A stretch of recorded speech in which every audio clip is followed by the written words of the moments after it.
திரைப்படங்கள் பற்றி விமர்சனம் பண்ணுறதுக்கு நிறைய பேர் இருந்தாலும் மக்களுடைய பார்வையிலேருந்து கொடுக்கறதுக்காக ஒரு வீடியோ வேணுங்கிற நோக்கத்தில் இந்த வீடியோ உங்களுக்காக சமர்ப்பிக்கிறோம். இன்றைக்கி நம்ம பேச போகிற படம் பராசக்தி. இந்த படத்தில் ஆரம்பிக்கும் போதே ஒரு கிளியர் டிஸ்க்ளைமர் கொடுத்து யாரையும் துன்புறுத்தலை, யாரும் இதை பாதிக்கக்கூடாதுங்கிறதுக்காகவே ஒரு வாய்ஸ் ஓவரில் அந்த டிஸ்க்ளைமரை கொடுத்துட்றாங்க. அது ரொம்ப நல்ல முறையில் இருக்குது. அதுக்கப்புறம் படம் ஆரம்பிக்கும் போதே ஒரு மொழியை அடக்குமுறை பண்ணுறதுனால, ஒடுக்குமுறை பண்ணுறதுனால எத்தனை பிரச்சனைகள் இருக்குது, யார் இப்படிலாம் பாதிக்கப்படுறாங்கிறதையும் தெளிவாக காமிச்சிருக்காங்க. அப்படி இருக்கும்போது படம் நல்ல ஸ்ட்ராங்கான ஸ்டார்ட் ஆரம்பிக்குது. அப்போது ஹீரோ ஒரு புரட்சிகரமான ஒரு என்ட்ரியாக ஒரு விஷயத்தை பண்ணுறாரு. உங்களுக்கு இதை தெளிவாக ஒரு விஷயம் தெரியப்படுத்துகிறாங்க. அதாவது ஹிந்தி திணிப்புக்கு எதிரானவங்க தான் நாங்கள், ஹிந்தி மொழிக்கு எதிரானவங்க இல்லைங்கிறத ஹீரோ அங்கே சொல்கிறாரு. அப்படியே படம் ரொம்ப விறுவிறுப்பாக ஆரம்பிக்குது. நல்ல ஒரு கதைக்களமாக போக ஆரம்பிக்குது.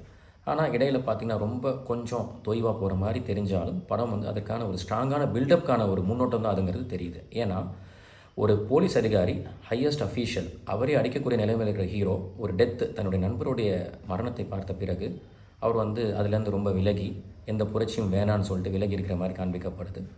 அது மெதுவாக கரை போகிற மாதிரி இருந்தாலும் அப்புறமா கதை சூடு பிடிக்க ஆரம்பிக்குது. இதில் பார்த்தோம் அப்படின்னா அவர் ஹீரோ மொழி திணிப்புக்கு எதிர்வானவராக காமிச்சிக்கிட்டாலும் அதுக்கப்புறம் அந்த மொழியவே கற்றுக்க ஆரம்பிக்கிறாரு. எதுக்காகனா அவர் சென்ட்ரல் கவர்மெண்ட்டில் அவர் ஒரு வேலைக்காக முயற்சி பண்ணுறாரு. அதுக்கு ஒரு டயலாகும் அந்த இடத்துல வைக்கிறாங்க. எந்த ஊருக்கு போனாலும், சோழிக்கு போனாலும் அந்த மொழியை கற்றுக்கணும் அப்படின்னு சொல்லிட்டு ஹீரோ சொல்கிறது அந்த இடத்துல ஒரு நியாயப்படுத்துகிற விஷயமா இருக்குது. ஆனால் ஃபஸ்ட் ஆஃப் முடியும் போது திரும்பவும் இன்னொரு பாதிப்பு ஏற்படும் போது ஹீரோ தன்னுடைய புரட்சிகரமான விஷயங்களை திரும்ப கொண்டு வராரு. அந்த இடத்துல படம் நல்லாவே எந்திரிச்சு நிற்கிறது நமக்கு நல்லா தெரியுது. இன்டர்வலுக்கு அப்புறம் பார்த்தோன்னா படம் ரொம்ப கிரிப்பிங்காகவும் இன்ட்ரெஸ்டிங்காகவும் ரொம்ப வேகமாகவும் போக ஆரம்பிக்குது. நிறைய விஷயங்கள் சொல்லப்படுது. சில விஷயங்கள் மிகையாக தெரிஞ்சாலும் ரொம்ப பவர்ஃபுல்லான சீன்ஸ் மற்றும் பவர்ஃபுல்லான டைலாக்ஸ் வச்சு அதை சரி பண்ணிடுறாங்க. அதே மாதிரி படம் ரொம்ப அழகான முறையில் அரசியல், மாணவர்கள் இதெல்லாம் கலந்து எடுத்துகிட்டு போகிறதுங்கிறதும் என்னென்ன நடந்திருக்கு அப்படிங்கிறதையும் ஒரு வரலாற்று சம்பவங்கள் நம்ம திரும்பி பார்க்குறதுக்கான ஒரு விஷயமா இருக்குது. இதில் பார்த்திங்க அப்படின்னா மற்ற நடிகர்கள் ரொம்ப நல்லா நடிச்சிருந்தாலும் சிவகார்த்திகேயன் குறிப்பாக ஹீரோவாக இந்த மாதிரி ஒரு சப்ஜெக்டை தேர்ந்தெடுத்து நடித்தது ரொம்ப பெரிய விஷயமா இருக்குது. அதே மாதிரி அவரோட தம்பியாக வரக்கூடிய அதர்வா ரொம்ப ஒரு துடிப்பான ஒரு இளைஞரை நடிச்சிருக்கிறாரு. ரொம்ப குறைவான நேரம் வந்தாலும் ரொம்ப நல்லா அழகாக நடிச்சிருக்காரு. ஆனால் தனி ஒருவனில் வந்த ஜெயம் ரவி இதில் தனி அழகாக தெரிஞ்சிருக்காருங்கிறத நம்ம சொல்லி ஆகணும். தனி ஒருவனில் அரவிந்த் சுவாமி கிட்ட கொஞ்சம் சப்டிலாக நடிச்சிருந்தாலும் இந்த படத்தில் இவர் தனியாக தெரிகிற மாதிரி ரொம்ப அழகாக பண்ணியிருக்காரு. அவருக்கு ஒரு தனிப்பட்ட முறையில் பாராட்டுகள் கூட தெரிவிச்சுக்கலாம். அதே மாதிரி இந்த படம் இறுதியில் பார்த்தீங்க அப்படின்னா யாரெல்லாம் இந்த போராட்டத்துக்கு, மொழி திணிப்பு போராட்டத்துக்கு எதிராக இருந்தாங்க ஆதரவாக இருந்தாங்க அப்படிங்கிறத தெளிவாக காமிச்சிருக்காங்க. யாரெல்லாம் இதற்காக தியாகம் பண்ணியிருக்காங்கிறதையும் ஒரு தனி கிளிப்பிங்ஸாகவே காமிச்சிருக்காங்க.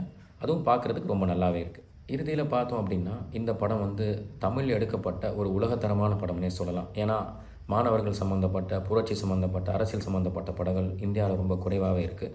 அது ரொம்ப ஸ்டாண்ட் அவுட் மூவிஸ்னு சொல்கிற மாதிரி பார்த்தா முதல்ல ரங் தே பசந்தி, அதுக்கப்புறம் ஆயுத எழுத்து, ரொம்ப பின்னாடி பாலைவன ரோஜாக்கள், இது போன்ற படங்கள் இருந்தாலும் அதையெல்லாம் தாண்டி ஒரு அவுட்ஸ்டாண்டிங் மூவியாக இந்த பராசக்தி நிற்குங்கிறதுல எந்த சந்தேகமும் கிடையாது. பராசக்தி ஆக மொத்தம் பார்த்திங்கன்னா ஒரு சக்தியான படமாக எல்லாருக்கும் இருக்கும். எல்லோரும் கண்டிப்பாக பார்க்க வேண்டிய படம் தான். இளைஞர்களாக இருக்கட்டும், குடும்பமாக இருக்கட்டும், மாணவர்களாக இருக்கட்டும், குழந்தைகளாக இருக்கட்டும், எல்லோரும் கண்டிப்பாக தேவையான ஒரு படமாகவும் இது இருக்கும். சமுதாயம் சம்மந்தப்பட்ட விஷயமா இருக்கிறனால எல்லோரும் இதை பார்த்து நிறைய விஷயத்தை கற்றுக்க முடியும். மேற்கொண்டு கற்றுக்கிறதுக்கு ஒரு அழகான முனைப்பையும் இந்த படம் ஏற்படுத்தி கொடுக்குங்கிறது எந்த சந்தேகமும் கிடையாது. அதனால் எல்லோரும் கண்டிப்பாக பார்க்கணும். எங்களுடைய இந்த வீடியோ உங்களுக்கு பிடிச்சிருக்குன்னு நம்புகிறோம். உங்களுடைய ஆதரவு எங்களுக்காக கேட்டுக்கிறோம். அதே மாதிரி அடுத்த வீடியோக்கள் இன்னும் சிறப்பாக, இன்னும் நல்லா உங்களுக்காக கொடுப்போங்கிறது தெரிவிச்சுக்கிறோம். நன்றி மக்களே, வாழ்த்துக்கள்.